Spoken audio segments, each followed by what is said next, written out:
சீரியல்களின் full எபிசோடுகளை Sun டிவியில் ஒளிபரப்பான உடனே எக்ஸ்க்ளூசிவாக சன் நெக்ஸ்டில் மட்டும் ஃப்ரீயா பாருங்கள். தூக்கிட்டு போக சொல்ல முடியுமா? இவ தானே இந்த வீட்டுக்கு வேலை செய்ய வந்தவ. இவ தான் மாப்பிள்ள தூக்கிட்டு போகணும். ஏய், தூக்கிட்டு போடி. சரிங்க மேடம். அவங்க தூக்குறது தப்புன்னு சொல்றேன், திரும்ப அவங்களே தூக்க சொல்றீங்க. மாப்பிள்ள, இதுல என்ன தப்பு இருக்கு? இவ்ளோ வெயிட் எல்லாம் லேடிஸ் தூக்கிட்டு போக கூடாது ஆண்டி. இப்ப என்ன, வேற யாராச்சும் இதை தூக்கிட்டு போகணும், அவ்வளவுதானே? நானே எடுத்துட்டு போறேன். ஐயோ சார். மாப்பிள்ள, ஆண்டி, நீங்க இந்த வீட்டுக்கு மாப்பிள்ளையா வர போறவரு. நீங்க போய் இதெல்லாம் தூக்கலாமா? நீங்க கொடுங்க சார், நானே தூக்கிட்டு போறேன். அஞ்சலி, நீங்க தூக்க கூடாதுன்னு சொல்லிக்கிட்டு இருக்க, திரும்ப திரும்ப நானே தூக்குறேன்னு சொல்லிட்டு இருக்கீங்க. நீங்க வாங்க. Sir sir sir sir sir please sir. Sir நில்லுங்க. என்ன ஆச்சு இவருக்கு? சார் சார் சார் நில்லுங்க சார். நீங்க எதுக்கு மாப்பிள்ள இதெல்லாம் பண்றீங்க? இதெல்லாம் இவ பார்க்க வேண்டிய வேலை. அது இப்படி எல்லாம் பண்ணி நீங்க இவளுக்கு ஓவரா இடம் கொடுக்காதீங்க. ஏற்கனவே ஒரு வேலையை ஒழுங்கா செய்ய மாட்டேங்கிறா. இந்த மாதிரி 1-2 வேலையை தான் மாப்பிள்ள செஞ்சுக்கிட்டு இருக்கா. இதையும் நாமளே செஞ்சுட்டா அதுக்கப்புறம் இவளை எந்த வேலையும் செய்யாம இந்த வீட்டுல அவளை சும்மா வச்சிருக்க சொல்றீங்களா? என்ன ஆண்டி இப்படி சொல்றீங்க? காலையில ஏந்திரிச்சதுல இருந்து அவங்க இந்த வீட்டுல வேலை பார்த்துக்கிட்டே தான் இருப்பாங்க. அவங்க ரெஸ்ட் எடுத்து தான் நான் பார்த்ததே இல்ல ஆண்டி. அவங்கள போய் எந்த வேலையும் செய்யலன்னு சொல்லிட்டு இருக்கீங்க. என்னமோ மாப்பிள்ள, நீங்க தான் இப்படி எல்லாம் சொல்லிக்கிட்டு இருக்கீங்க. நான் பார்த்த வரைக்கும் அவ உருப்படியா ஒரு வேலையும் செய்யறது கிடையாது. ஏய், என்ன வாயை பார்த்துக்கிட்டு நிக்கிற? அதான் மாப்பிள்ள பக்கெட்டை தூக்கிட்டு வந்துட்டாருல, மேல போய் துணியவாவது காய போடு. அதையும் சொல்லி சொல்லி செய்யாத. போ போடி. சார் சொன்னா கேளுங்க சார். சார் சார்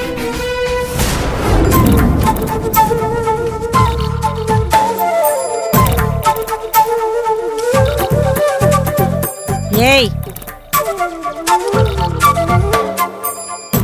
இந்த துணியெல்லாம் காய வச்சுட்டு இந்த பக்கம் வழியில இருக்கிற பூந்தொட்டி எல்லாம் எடுத்து அந்த பக்கம் ஓரமா வை. என்ன?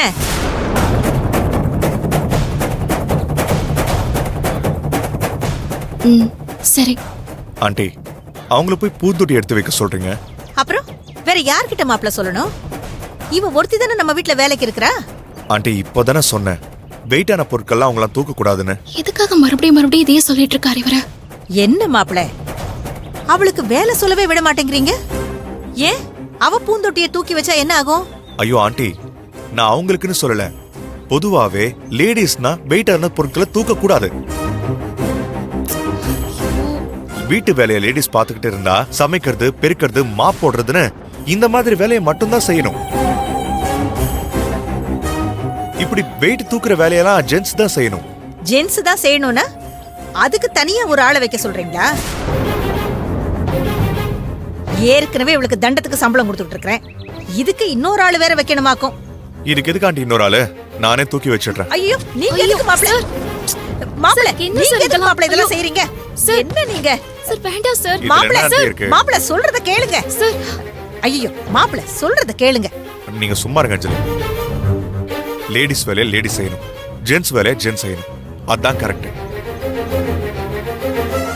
அதை விட்டுட்டு நமக்கு வேலை பாக்குறாங்கிறதுக்காக லேடிஸ் கிட்ட ஜென்ஸ் வேலையை செய்ய சொல்றது ரொம்ப தப்பா ஆண்டி.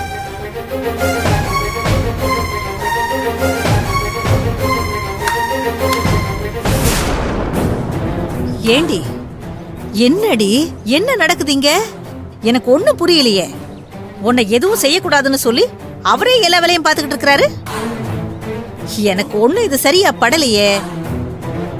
ஒன்னு அவர் தேடி வந்தப்போ அவர் மண்டைய கழுவி கூட்டிட்டு வந்துட்டியா? ஐயோ, அப்படிலாம் நான் எதுவும் பண்ணல மேடம். எல்லாத்தையும் பண்ணிட்டு பண்ணலன்னு சொல்லுவேன். இங்க பாரு, மாப்பிள்ளை என் பொண்ண கல்யாணம் பண்ணி அவ கூட தான் வாழணும். இதுல ஏதாவது தப்பா நடந்துச்சு, 2 பேரையும் உயிரோட கொளுத்தி விட்டுருவேன் பாத்துக்கோ. நான் 2 பேர்னு சொன்னது யாருன்னு உனக்கு நல்லா தெரியும்னு நினைக்கிறேன்.